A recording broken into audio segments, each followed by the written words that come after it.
Good morning. We'll start session 2 on chapter direct and inverse proportion. And this session 2 is the last session of this chapter, children. Very simple chapter where the first exercise was about direct proportion and second exercise is about inverse proportion. Inverse proportion, we know that where they are inversely proportional. If one entity increases, other has to decrease. Usually time and work, time and days. So these all will come in number of workers and time given, number of days given, that will come under inverse proportion. The first exercise, the next exercise, the first main is about we need to tell which of the following are in inverse proportion. We need not give reason why, but we will understand why. The number of workers on a job and time to complete the job. So first one is in inverse proportion, do you believe? Inverse proportion. Why it is inverse proportion? Number of workers and time taken to complete a job. I have given an example. Assignment is given to you, a project is given to you, and number of students in the project. Less number of students, you take more number of days to complete. More number of students, you take less number of days to complete.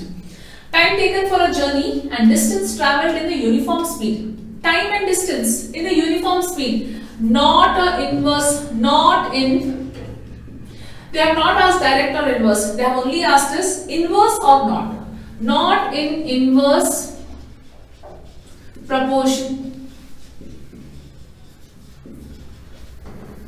C part.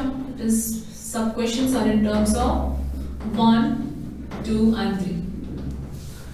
Area of land cultivated and the crop harvested. How much you cultivate and how much you harvest, it is going to be directly, not inversely, right? Not in inverse proportion. Time taken for a journey and speed of the vehicle, of course. That means if the speed is more, time taken is less. If time is more, speed is less. It's in inverse proportion. Fifth one. Population of a country and area of land per person. Now just imagine, suppose area of land per person, this much is to be given. Assume that 1 acre is more actually, okay, just assume. 1/2 acre of a land is given to each family. That's an example. That means 1/2 acre of a land is given. Now what happens as the number of family increases, then the land will become so small. Whatever land we have, I decided that this is one big land, I am going to give it to per family on that basis. When the number of family increases, on that particular land, I have to divide more, right? So as population increases, area of the land goes on getting decreasing. So inverse. Only we have to write whether inverse or not in inverse. The numericals are over here, very very simple. Only thing we have to remember the formula. First one, though it is simple, if you want, it's left to you. You can mark in textbook or you can write in the book. The formula for inverse is x1 upon x2 is equal to y2 upon y1. This formula you should remember. That's all. Actually, exercise is very very simple. Second one, in a television game show, the prize money of 1 lakh is to be divided equally amongst the winners. So, if the prize money is 1 lakh, if there is only one winner, 1 lakh will be given. 2 winners, the amount will get reduced. 3 winners, amount will still get reduced. So, as the number of winners increases, prize money goes on decreasing. It's in inverse proportion. So, number of winners, we'll consider it as x and prize money, we'll consider this as y. Okay. So this is x1, y1, that is 1 and 1 lakh. Yeah, correct. Then you have x2, y2, which is 2 and 50,000. Can you just guess what will be the next amount? So it should be 25. Next, okay. Sometimes guessing is easy, but for all it will not work out. x3 is 4. x4 is 5. x5 is 8. So this is y3 y4, y5, x6 is 10, y6 and x7 is 20, y7. What is the formula? The given data is in inverse proportion. First write the formula. x1 by x2 is equal to y2 by y1. This is the formula here, right? Inverse proportion formula. But here x2 is already given. We will go with the next part. So how do we write the formula, children, now? x1 by x2 we are not finding. We are going with this. x3 is equal to. So next term should be, instead of y2, y3 divided by y1. Okay? Let us substitute x1. I'll write it here. x1 is 1. x3 is 4. y3, that is what we have to find, and y1 is 1 lakh. Cross multiply. y3 is equal to 1 lakh divided by 4. y3 is equal to 25,000. The next formula. x1 upon x4 I will choose now. This is equal to y4 upon y1. Constant. Once you write here, that is going to be constant. I'll just put a tick mark. x1 will remain same thing. x4 is 5. y4 you have to find. y1 is what? 1 lakh. So y4 is equal to 1 lakh divided by 5. So y4 is equal to 20,000. Got an idea how to do this? Next one. Again, x1 upon x5 is equal to y5 upon y1. Okay. So x1 is what? 1 constant. x5 is 8. y5 you have to calculate divided by 1 lakh. So y5 is equal to 1 lakh divided by 8. So that is y5 is equal to 12,500.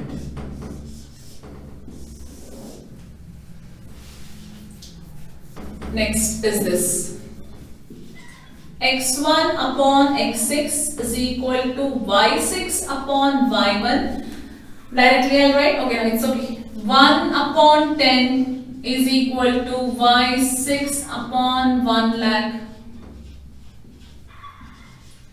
y6 is equal to 1 lakh divided by 10. So y6 is equal to 10,000.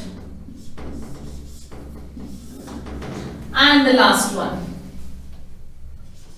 x1 upon x7 is equal to y7 upon y1. 1 upon 20 is equal to y7 upon 1 lakh. So the last amount is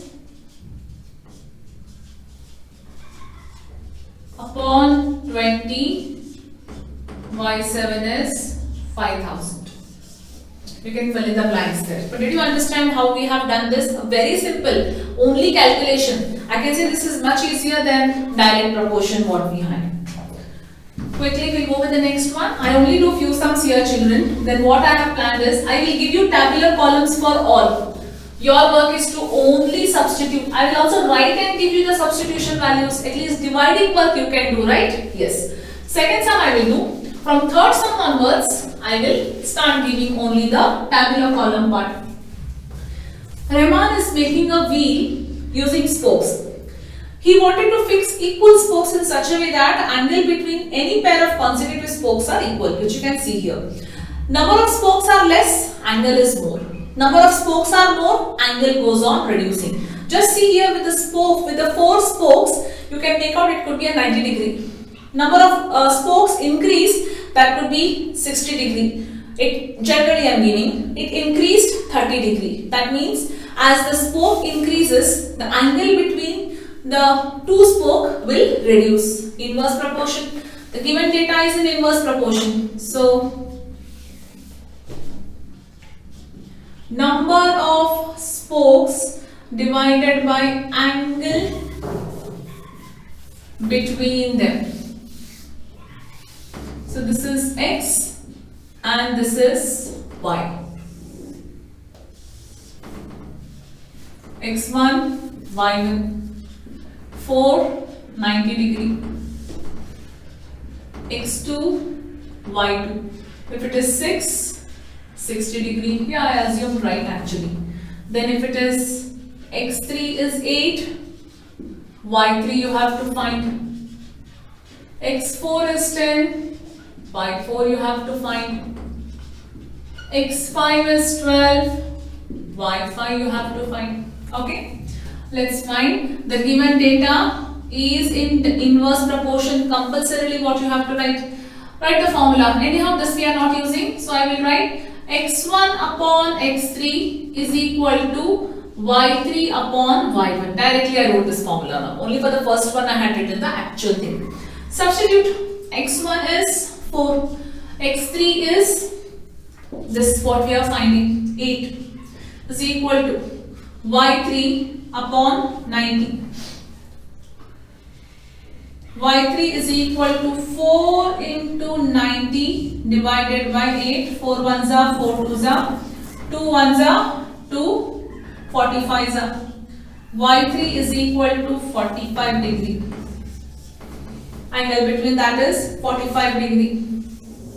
Next, x1 upon x4 is equal to y4 upon y1. So this is 4 upon 10 is equal to y4 upon 90. y4 is equal to 4 into 90 divided by 10. 9 fours are 36 degree. Next, last one. x1 upon x5 is equal to y5 upon y1. x1 is 4 upon 12 is equal to y5 upon 90. y5 is equal to 4 into 90 divided by 12. 4 3s are 3 3s are. y5 is equal to 30 degrees. Yes? Let's answer the questions. Sub questions are given on this. Are the number of spokes and angles formed between the pair of consecutive spokes in inverse proportion? Yes. Copy that question, write hyphen, answer as yes. Calculate the angle between the pair of consecutive spokes on a wheel with 15 spokes. This is one part. We have to calculate y6. One more pair is there, children. How many spokes would be needed if angle between pair of consecutive spokes is 40 degree? You have to find x7. Very clear what we have to do? Let's find that quickly. As usual formula we will apply. x1 upon x6 is equal to y6 upon y1. So this is x1 is 4 upon 15 is equal to y6 upon 90. y6 is equal to 4 into 90 divided by 15. So 3 5s are, 3 3s are, 5 1s are, 5 6s are. y6 is equal to 24 degree. Okay, we found out. Next part is x1 upon x7 is equal to y7 upon y1. x1 is 4 upon x7, y7 is 40 upon 90. 0 and 0 will get cancelled. Actually 4 and 4 also will get cancelled. Directly we can say x7 is equal to 9. There should be how many? 9 spokes. Direct answer. Looking at that we can write. Very clear, children? Yes. And there from 4th to 11th one I'm going to give you homework. Not that everything you will solve all by yourself. I'll give tabular column for everything. I will give you the values, what you have to write. At least till this much I'll write and give you. Even till here I'll write and give you. At least this cancellation part you can do, children. Okay? That much answer I'll leave it on you. Quickly we'll finish with these sums, remaining sums.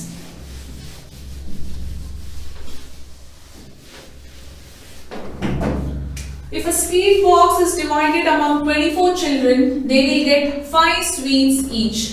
Fourth one is number of children 2, number of sweets. How many would each get if the number of children are reduced by 5? If I have a sweet box and if I have only 10 children exactly, that means each child will get some more sweets. But if I have a sweet box and I have 25 children, that means number of children getting sweets will get reduced. They might get half also, right? As the number of children increases, the quantity of sweet what they get will get decreases, because sweet box is only one. It's in inverse proportion. The given data is in inverse proportion. Please, you have to write that. So, if a sweet box is divided among 24 children, number of children is 24. So, y1, they will get 5 sweets each. x2, y2. How many would each get? How many would each get? We have to find. If the number of children are reduced by 4, 24 minus 4, that is 20. How many would y get? Write the formula.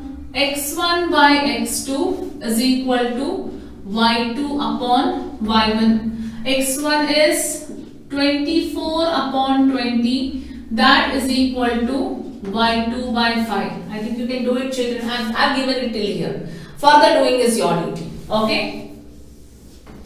Next, fifth one.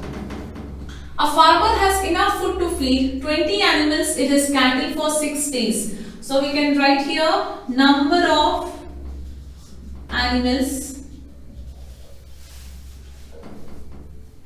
and number of days.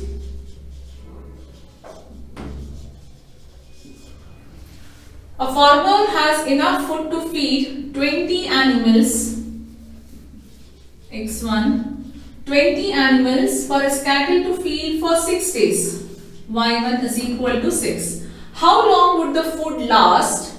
How long would the food last? That is y2 we have to calculate. If 10 more were, how long would the food last if 10 more animals would be added to his cattle? x2 would be 20 plus 10, that is 30.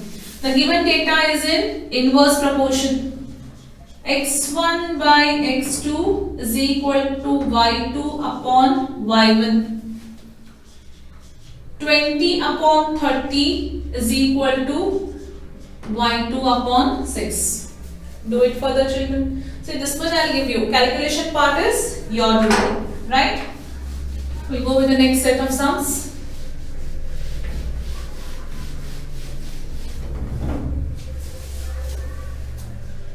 The contractor estimates that 3 persons would require Jasminder's house in 4 days. If he uses 4 persons instead of 3, how long it would take to complete the job? Inverse proportion. Looking at this, we can actually make out what it is. So, number of person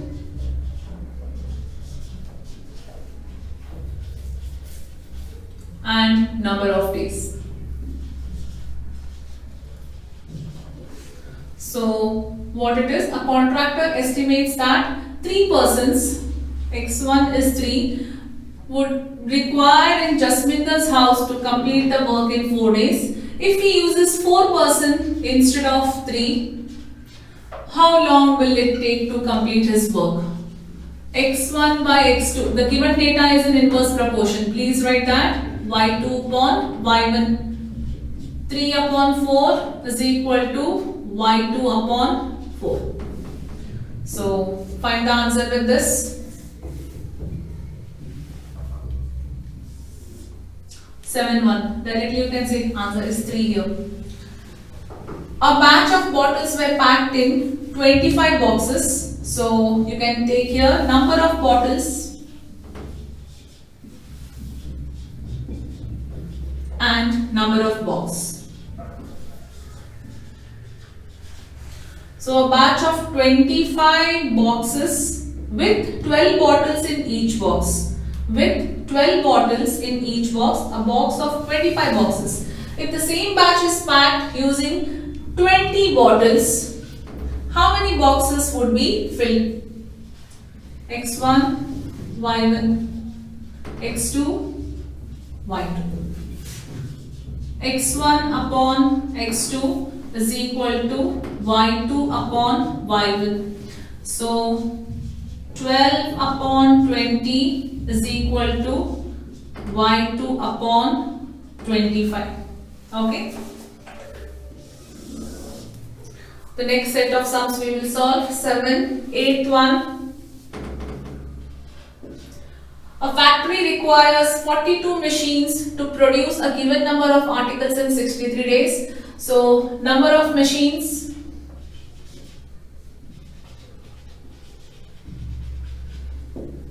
and number of days.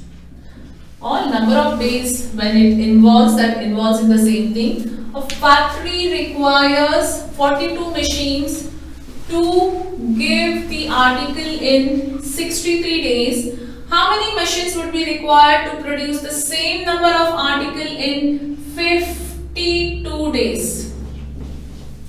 X2. Now I will stop writing X1, X2 and Y1, Y2. Table I will give you. Remaining things now you should do from here. 9th one. A car takes 2 hours to reach a destination by traveling at a speed of 60 km per hour. Forget about kilometer per hour. Just consider the number as 60 and whatever is given. So, speed and number of hours. A car takes 2 hours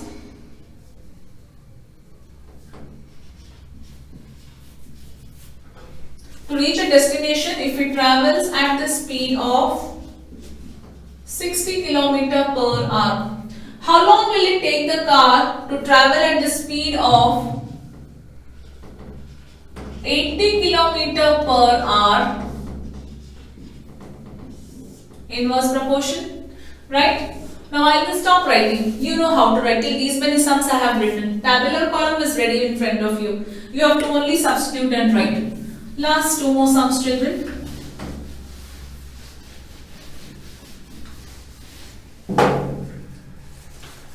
Two persons could fit a new window in 3 days. So we can say here number of person, number of days. So X1, Y1. Two persons could fit a window in 3 days.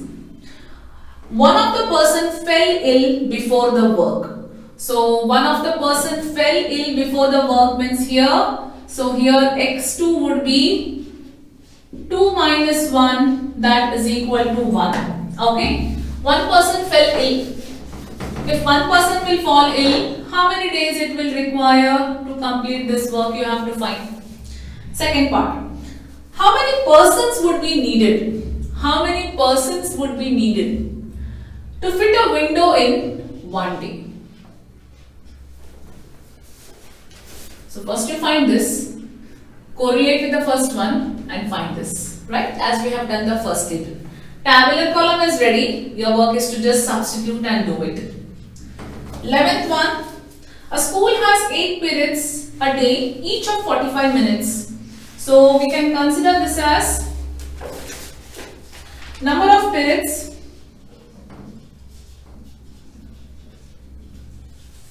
and length of each period.